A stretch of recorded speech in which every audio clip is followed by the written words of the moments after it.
শুভ সকাল বন্ধুরা, কেমন আছেন সবাই? আশা করি সবাই ভালো আছেন। মোটামুটি আমিও ভালো আছি। এখন কয়েক দিনটা আমার শুরু হচ্ছে ভেলোরের কাছ থেকে।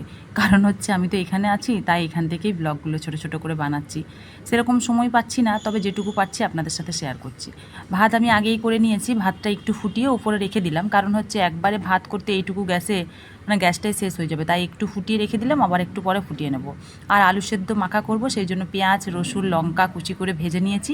এটা দিয়ে আলু সেদ্ধ মাখা করব, আলু সেদ্ধও কুকারটাই করে নিয়েছি। আর হচ্ছে একটু ডিমের ঝোল করে দেবো, আর এই যে বেগুন ভাজা, বাস এইটুকুই করব। অ্যাকচুয়ালি আমাদের যাওয়ার সময় হয়ে গেল, টিকিটটা এখনও পাইনি বলে খুবই অসুবিধা হচ্ছে। অ্যাকচুয়ালি এই যে এই এখন বেশি অসুবিধা হচ্ছে টিকিট পাওয়ার জন্য, কোনো মতেই করতে পারছি না, কী যে হবে বুঝতে পারছি না। তো সেই জন্য বিশেষ কিছু তরকারি আনিনি আর কি, আর 1-2 দিনের মধ্যে আমরা যাব। তো সেই জন্য আর এই যে মুগ ডালটা একটু রয়ে গেছে, আজকে ভাবছি আর করতে পারবো না, ডিমের ঝোল করছি তো। আর এই দেখুন, আপনাদেরকে একটা জিনিস দেখাতে ভুলেই গেছি, আমি একটা কলা খেলাম। এখানে হচ্ছে রেড কলা পাওয়া যায়, খুবই সুন্দর। আমাদের ওদিকটা বিশেষ দেখতে পাই না, তবে একদম দেখতে পাইনি এরকম নয়, মনে হচ্ছে কখনো পেয়েছিলাম আমার মনে হয়। তবে এদিকে বেশি হয় আর কি, এদিকে আছে।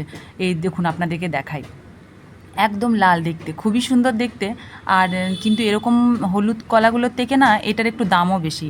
যেমন 4টে এনেছিল, 4টেতে 100 টাকা, একটা কলাতে 25 টাকার মতন দাম, ওই রকম দাম একটা কলার। তো সেই জন্য 4টে নিয়ে এসেছিলো, একটু কাঁচা ছিল কালকে, আজকে খেলাম দেখলাম একদম পাকা আছে। এমনি নর্মালি যেরকম কলা সেরকমই, বাট কালারটা পুরো রেড। আর এই যে বললাম ডিমের ঝোল, ডিমগুলো ভেজে আর একটা আলু ভেজে নিয়েছি, ডিমের ঝোল করেছি।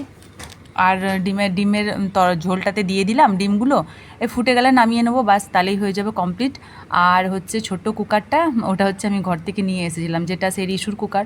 অ্যাকচুয়ালি এখানে কুকারগুলো অনেক বড় বড় দেয়, আর ভালো করে সিটিও পড়ে না, সেই জন্য আমি ওইটা ব্যাগে করে নিয়ে এসেছি, এই যে এটা।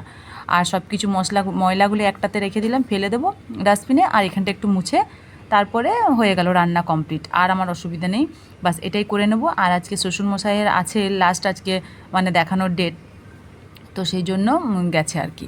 তো হাজব্যান্ডও গেছে, আর আমি আর ছেলে আছি বাড়িতে, রান্না করছি। আর ফলগুলো আগেই কেটে নিয়েছি, শসা কেটে নিয়েছি। হাজব্যান্ড আর শ্বশুরমশাই খাবার দাবার খেয়ে ব্রেকফাস্ট করে গেছে, আর আমি এখনও খাইনি, সকালবেলা তো আমি আর কিছু খাই না, তাই কলাটা শুধু খেলাম, আর ফলগুলো খাবো। আর এই যে রান্নাবান্না কমপ্লিট, সব কিছু রেখে দিলাম। চলুন এবার একটু ফলগুলো কেটেই রেখেছি, আগে একটু ফল খেয়ে নিই। আর ছেলেও বলছে খাবে, তো ওকেও একটু দিয়ে যে পেঁপে, এখানে পেঁপেগুলো কিন্তু খুব কম দামে পাওয়া যায়, জানেন তো, 30 টাকা 20 টাকা 40 টাকা, যেরকম বড় বড় পেঁপে সাইজ, খুবই কম দাম, আর খুবই মিষ্টি খেতে, আর এত সুন্দর পাকা। আর ছেলের তো পেঁপে খেতে খুব ভালোবাসে, আর আমিও আরও ভালোবাসি, আর আমিও খাবো। এবার শ্বশুরমশাইয়ের জন্যও রেখে দেবো। আর